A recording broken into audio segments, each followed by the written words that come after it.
ফালাম্মা বালাগা মাআহু সা'য়া, যখন ইসমাঈল আলাইহিস সালাম ইব্রাহিম আলাইহিস সালামের সাথে চলাফেরা করার বয়সে উপনীত হলো, ক্বালা ইয়া বুনাইয়া ইন্নী আরা ফিল মানাম। ইব্রাহিম আলাইহিস সালামের সাথে ইসমাঈল আলাইহিস সালাম যখন চলাফেরার বয়সে উপনীত হলো, তখন ইব্রাহিম আলাইহিস সালাম বললেন, ইয়া বুনাইয়া ইন্নী আরা ফিল মানামি আন্নী আযবাহুকা, হে আমার বৎস, আমি স্বপ্ন দেখেছি আমি তোমাকে কুরবানি করছি। ফানজুর মাযা তারা, এই ব্যাপারে তোমার কি মত, এই ব্যাপারে তোমার রায় কি?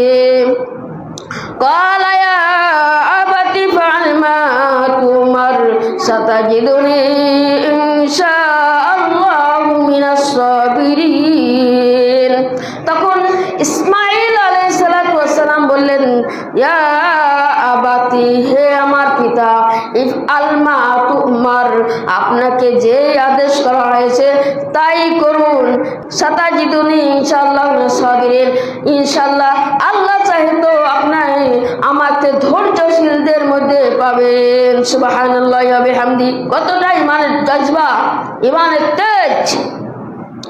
ফালাম্মা আসলামা, তারা দুজনাই যখন নতি স্বীকার করলো, আত্মসমর্পণ করলো, ইব্রাহিম মেনে নিল, ইসমাঈল আলাইহিস সালাম মেনে নিল, ওয়াতাল্লাহু লিল জাবির, তখন ইব্রাহিম আলাইহিস সালাম তার শিশু, তার ছেলে ইসমাঈলকে উপর করে শোয়ালেন।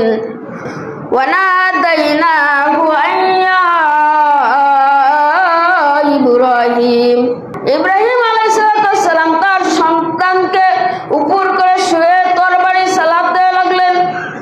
এমন সময় পিছন থেকে একটি শব্দ আসলো, ইয়া ইব্রাহিম কদ সাদ্দাকতা রুইয়া, হে ইব্রাহিম তোমার স্বপ্ন সত্য হয়েছে, তুমি সত্যকে বাস্তবায়ন করেছো। কদ সাদ্দাকতা রুইয়া, হে ইব্রাহিম তোমার স্বপ্নকে সত্যতে রূপান্তরিত করেছো।